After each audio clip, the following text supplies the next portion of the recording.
ilang sandali pa lamang ang lumipas ay pagsumpa ko sa masang Pilipino ng isang bagong simulain. Hayaan niyong pagsilbihan ko kayo bilang inyong kamao sa paglaban sa mga suliranin nating mga mahihirap.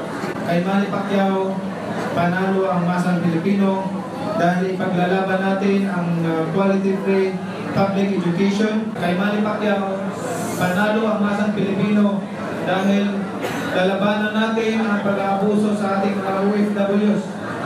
Susulong natin ang isang makabuluhan at komprehensibong assistance at framework para sa kanila.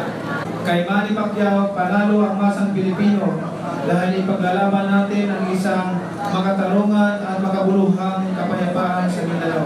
Kay Manny Pacquiao, panalo ang masang Pilipino dahil ipaglalaban natin ang ating mga magsasaka na unti-unting pinapatay ang kabuhayan ng mga sindikato sa hoarding on smuggling.